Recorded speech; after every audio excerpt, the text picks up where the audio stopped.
विक्रम में प्रखंड स्तरीय प्रशिक्षण कार्यक्रम के तहत आत्मनिर्भर किसान अभियान चलाया गया। पटना जिला के विक्रम प्रखंड में स्थित कृषि फार्म में जैविक खेती स्वास्थ्य जीवन के तहत बुधवार को प्रखंड स्तरीय प्रशिक्षण कार्यक्रम का आयोजन किया गया, जिसमें सैकड़ों लोग उपस्थित हुए।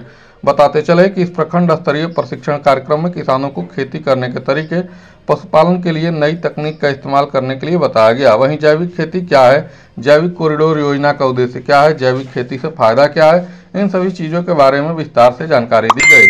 साथ ही यह भी बताया गया कि फसल अवशेष जलाने से मिट्टी के पोषक तत्वों को क्षति होती है, मिट्टी में कार्बनिक पदार्थों की क्षति होती है, जमीन में पाए जाने वाले लाभकारी सूक्ष्म जीवाणुओं का सफाया हो जाता है, इसलिए फसल के अवशेषों को जलाएं नहीं। उन्होंने बताया कि किसानों की यह मान्यता है कि पुआल, भूसा, खूंटी आदि को खेत में जलाने से खरपतवार एवं कीड़ों को खत्म किया जा सकता है, लेकिन सच तो यह है कि इस क्रिया से फायदे से ज़्यादा नुकसान होता है। इससे कई तरीके के नुकसान होते हैं, इससे स्वास्थ्य पर भी प्रभाव पड़ता है, लेकिन पुआल को मिट्टी में मिलाने से लाभ मिलता है।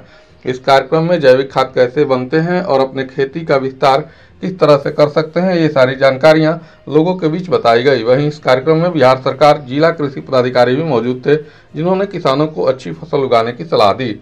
इसमें वजीरपुर पंचायत किसान सलाहकार शिव कुमार सिंह, मुरियावा पंचायत किसान सलाहकार मणिकांत सिंह, जिला परिषद मेजर चंद्रवंशी, गुड्डू सिंह, ब्लॉक प्रमुख रामेश्वर पासवान आदि कई गणमान्य लोग उपस्थित रहे। परिवार को चलाते थे, लेकिन आज हमको क्या करना पड़ रहा है, दूसरे पर निर्भर, दूसरे से हमको लेना पड़ रहा है, जो है वास्तव में अन्नदाता। और क्या बन गए हैं आज, अन्न पर जीवन दाता है। और साथ साथ हम सभी भी कौन है